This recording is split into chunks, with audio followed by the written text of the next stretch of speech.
day training just on competency restoration. So if you're interested in that, I can definitely have it here or wherever you're at.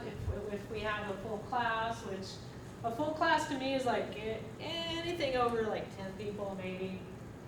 So competency restoration means the utilization of special skills by a trainer to assist individuals with mental illness, intellectual disability who are committed under court order to DCF or APD as incompetent to proceed.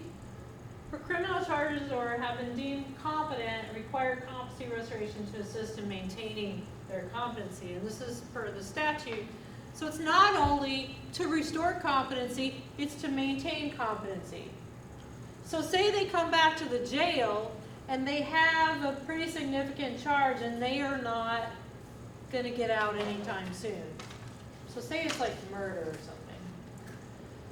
Now, it would be in the best interest of everyone if a forensic specialist went to the jail and maintained their competency through that. How long can it take? A year or whatever. I know that's a lot, but versus them decomping, getting another ITP, going back to state hospital, coming back, and we've seen that.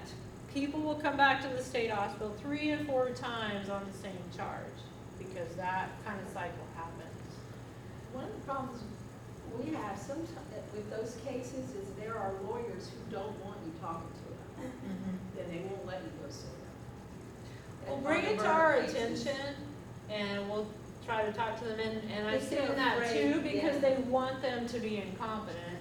Well, or they think that the if information. they say something to us, then we could be subpoenaed.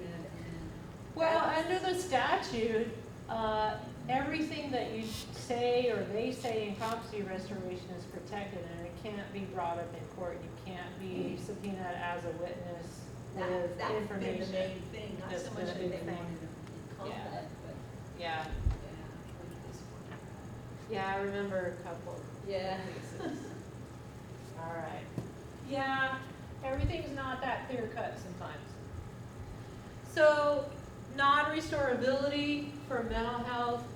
If the client cannot be restored to competency, the court is notified.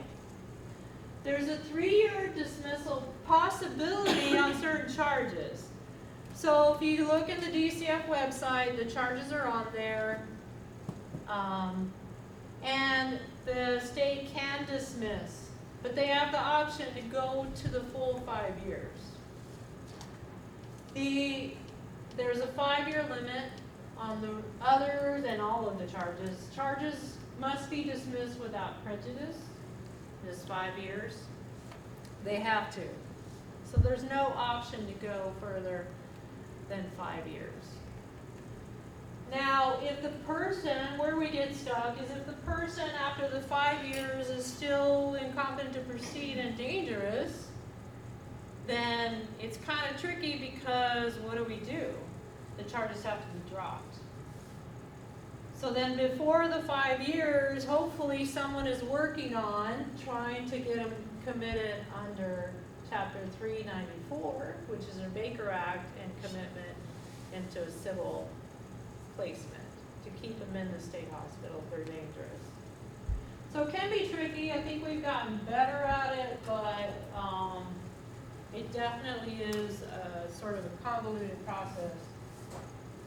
Now, non-restorability, I'm not going to read all this, but just kind of keep in mind for intellectual disabilities, there's a 2-year max. And for intellectual disability, I think if they're dangerous, it's an easier process to commit them to an institution.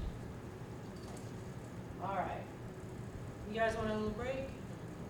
Yes, You can good? we see if there's any way to make it so not cold in here? Like Not cold in here. I'll check on like that. Arctic. All right. Do you guys need a break? No, you're good? Okay. We're good. Air, hey, Jen, will you check at the front desk, see if they can turn the air down?